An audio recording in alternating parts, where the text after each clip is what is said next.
சங்கீத புஸ்தகம் 34 சங்கீதம் 10 எல்லாருக்கும் தெரிந்த வார்த்தை தான்.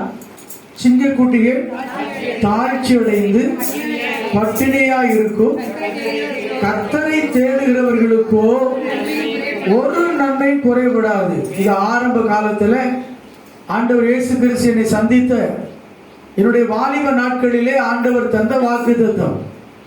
ஆண்டவர் என்னை அவருடைய நாமத்தின் நிமித்தமாய் அவரை ஏற்றுக்கொண்ட போது ஆண்டவரிடத்தில் நான் கேட்ட கேள்வி, ஆண்டவரை உம்மை ஏற்றுக்கொண்டா எனக்கு என்ன கிடைக்கும்? எல்லாம் சொல்லுகிறார்கள், ஆண்டவர்கிட்ட போனா அது கிடைக்கும் இது கிடைக்கும், அவர் அப்படி ஆக்குவார் இப்படி ஆக்குவார்னு சொல்றாங்களே. உண்மை ஏற்றுக்கொண்ட எனக்கு என்ன கிடைக்கும்? ஏன்னா அந்த நாட்களில் நான் ஒருவேளை குடும்பத்தின் வறுமை நிமித்தமாக ஒரு விடுமுறை நாட்கள்ல ஒரு ஜவுளி கடையில போய் ஒரு 2 மாதம் வேலை பார்த்தேன். எனக்கு தெரியும் 2 மாதம் ஒரு வேலை ஜவுளி கடையில. அது ஒரு அரசாங்க நிறுவனம், சென்ட்ரல் கவர்மெண்ட் நிறுவனம். ஒரு லீவ் பிளேஸ் மாதிரி ஒரு 2 மாசம் தந்தாங்க. அங்க போய் சேர்ந்த ஒரு வாரத்துல எனக்கு ஊழியம் செய்வதற்கு ஒரு சகோதரனோடு போவதற்கு ஒரு வாய்ப்பு கிடைத்தது.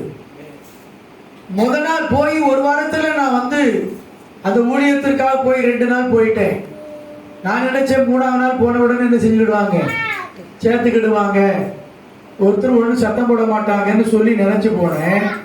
அவர் ஒரு வார சம்பளத்தையும் கணக்கு பண்ணி வச்சு, தம்பி உங்களுக்கு ரொம்ப நன்றி, நாங்க இந்த லீவு நாட்கள்ல இந்த பண்டிகை காலத்துல எங்களுக்கு உதவி செய்வதற்காகத்தான் ஒன்னு என்ன செஞ்சிருக்கிறோம், வேலைக்கு சேர்ந்தோம். நீ இப்படி லீவு போட்டுட்டு போனா உனக்கு இங்க இடம் அப்படி சொல்லிட்டாங்க. உடனே ஒரு வார சம்பளத்தை கையில வாங்கிட்டு அதையே அவங்க கையில கொடுத்து ஒரு ஷர்ட்டை வாங்கிட்டு வந்துட்டு எனக்கு வேண்டாம்னு சொல்லிட்டு நான் வந்துட்டேன். ரொம்ப ஒரு பாரம், ரொம்ப ஒரு கவலை, குடும்பத்துல நெருக்கடிகள், குடும்பத்துல உணவு பற்றாக்குறை, குடும்பத்துல நிதி பற்றாக்குறை.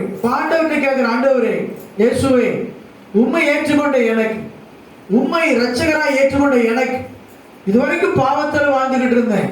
நான் பயங்கரமான தவறான பாதையில போனேன், துன்மார்க்கமான வாழ்க்கை வாழ்ந்தேன், அடிதடிக்கெல்லாம் போய்கிட்டு இருந்தேன். ஆண்டவரே ஆனா சினிமாவுக்கு ஒரு பைத்தியக்காரனாய் காணப்பட்டேன். ஆனா இப்போ ஏற்றுக்கொண்ட ஒரு வாரத்துல எனக்கு ஒரு பெரிய நஷ்டம் விட்டது. நான் போய் ஒரு 2 மாசம் வேலை பார்த்தா உதவியா இருக்குன்னு நினைச்சேன், அது எனக்கு உபத்திரமாய் போய்விட்டது. அப்போதான் ஆலயத்தில் உட்கார்ந்து அழுது அழுது ஜெபம் பண்ணும் போது ஆண்டவர் பேசுகிறார், சிங்கக்குட்டிகள் தாழ்ச்சி அடைந்து பட்டினியா இருக்கும், என்னை தேடுகிற உனக்கு ஒரு நன்மை.